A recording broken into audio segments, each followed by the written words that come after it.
licenciado Andrés Manuel López Obrador y personalidades que lo acompañan, tanto del Comité Nacional como del Comité Estatal, ciudadano Gregorio Cortés, comisariado ejidal de nuestro pueblo Nenecuilco. En el pasar por esta ira, los grandes hombres dejan huellas que son imborrables. Y en nuestro país hay uno en especial que dejó las más grandes huellas por su lucha noble y justa por los que menos tienen.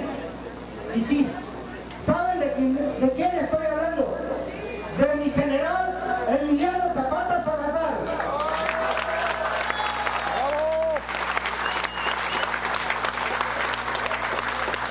Decirle, licenciado, que en ese camino que él recorrió, usted lleva también la misma dirección.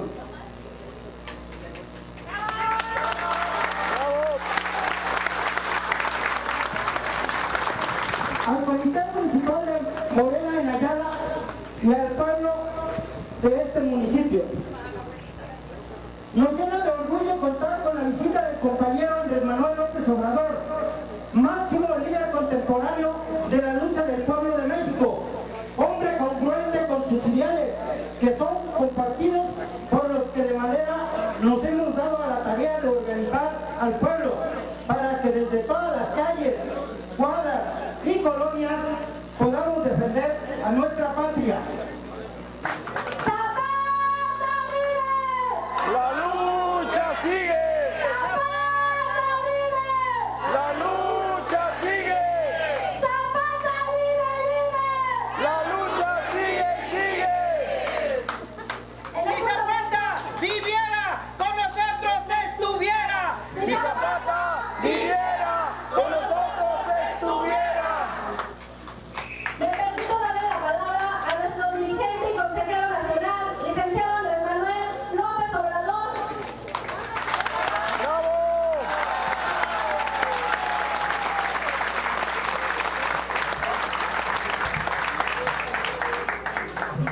Amigas, amigos de Nenecuilco, de Villa de Ayala, me da mucho gusto, la verdad, estar con ustedes. Desde la mañana estamos haciendo una gira por el estado de Morelos. Vamos a dedicar 4 días a visitar 12 municipios de Morelos. Luego voy a regresar para recorrer los 33 municipios de Morelos.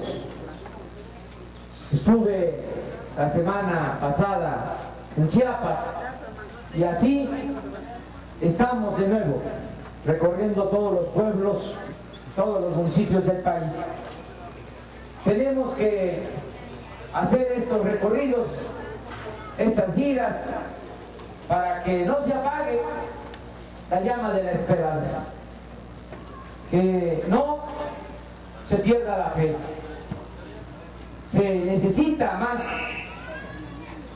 ahora que nunca que sigamos adelante, que se impulse el movimiento, porque estamos viviendo tiempos muy difíciles, tiempos de decadencia, y hay mucha tristeza en el pueblo, hay incertidumbre, hay depresión, y hay que animar a la gente para no dejar de luchar, seguir insistiendo hasta lograr entre todos y desde abajo la transformación que necesita nuestro país. Por eso son importantes estas giras, el ir a ras de tierra, recogiendo los sentimientos del pueblo y al mismo tiempo informando sobre nuestro movimiento. A mí me llena de satisfacción, de orgullo estar aquí en Anenecuil, porque es un pueblo histórico, con mucha cultura, y es la cuna de la revolución social. De este pueblo surgió el movimiento más auténtico en favor de las mayorías, en favor de los campesinos de México. Recuerden ustedes que en ese entonces la mayoría del pueblo vivía en el medio rural. La gran mayoría eran campesinos. Ahora ya el 25% de la población vive en el campo y el 75% en las ciudades. Pero cuando la revolución, el 80% de la población vivía en el campo y solo el 20% en las ciudades. Y aquí en este pueblo se gestó el movimiento revolucionario. La historia no miente. Aquí empezó la lucha porque en ese entonces que dominaba Porfirio Díaz, que tardó 34 años en la presidencia, se estableció un régimen dictatorial y desgraciadamente, como ahora, se acapararon las tierras y se acapararon las aguas, y Porfirio Díaz entregó las minas de oro, de plata, de cobre, entregó el petróleo a particulares, sobre todo a extranjeros. Y a la gente se le trataba como si fuesen extraños en su propia tierra. Habían peones acasillados y dominaban los hacendados. Aquí había una hacienda que se llamaba el Hospital, que era la que invadía las tierras de Anenecuil en aquel entonces. Claro que el dueño de la hacienda del Hospital, Escandón, era muy amigo de Porfirio Díaz, y ellos también imponían a los gobernadores de Morelos. Por eso, cuando los de Anenecuil, los antepasados de ustedes, sus abuelos, sus bisabuelos, iban a hacer gestiones para que no se siguieran invadiendo las tierras del pueblo, pues no se resolvía nada.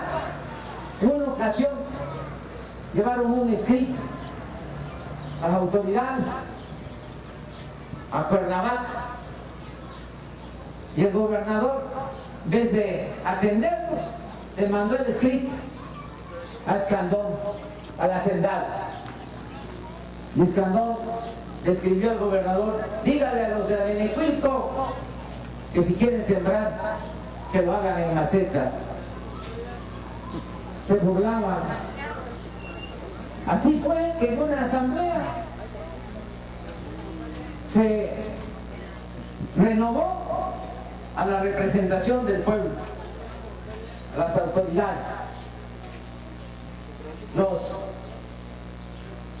antiguos representantes, que eran gente mayor, reunieron al pueblo sin hacer mucho escándalo. No se tocaron las campanas como era la costumbre, y se hizo la asamblea, y ahí se planteó de que ya se necesitaba sangre joven porque no avanzaban en la gestión y la hacienda cada vez se quedaba con más tierra, porque era una hacienda dedicada a la producción de caña, porque habían ingenios azucareros.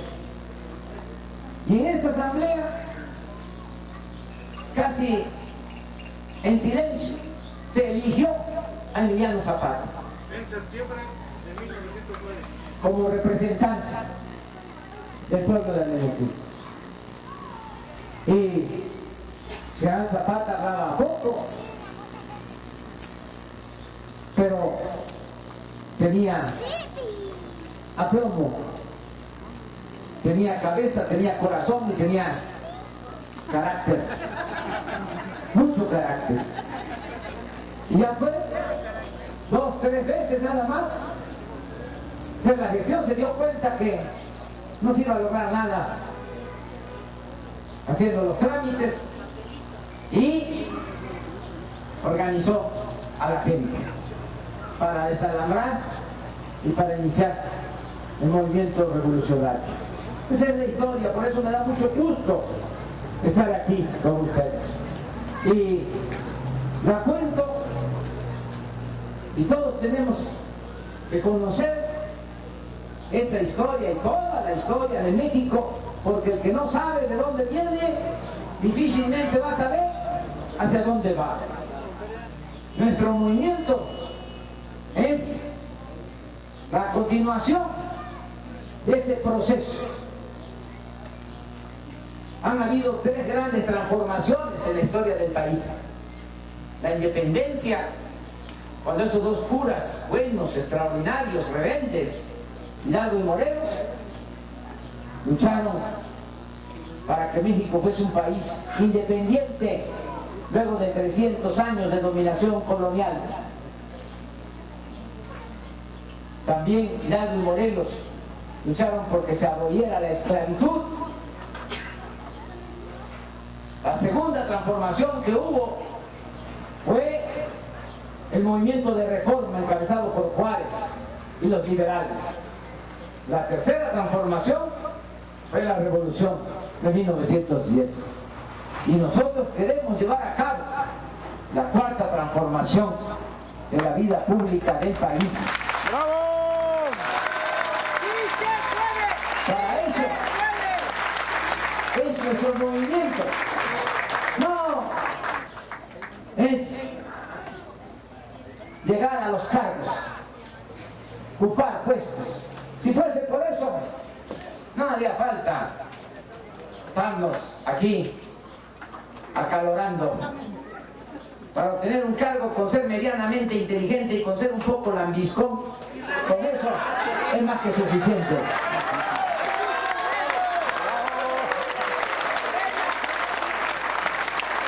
Si fuese por cargo ya sería presidente de México.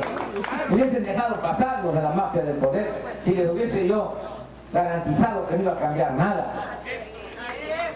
Pero ¿de qué sirve llegar así si no uno poder hacer nada en beneficio del pueblo? Este movimiento es para transformar, para cambiar este régimen corrupto de injusticias, de privilegios. Para eso es este movimiento. Además, no hay otra opción, no hay otro camino, no hay otra salida. Si sigue este régimen, no vamos a encontrar la salida, ni como pueblo ni como nación. Este es un régimen político podrido, ya es caduco. Cada día que pase va a estar peor la situación. Estamos pensando de que con el PRI, con el PAN, las cosas van a mejorar. Y ahora no está el PAN en la presidencia, ahora está el PRI. Es lo mismo. Lo mismo, porque no quiero favorecer a ninguno de los dos, porque es el PRIAN, para acabar pronto. Sí.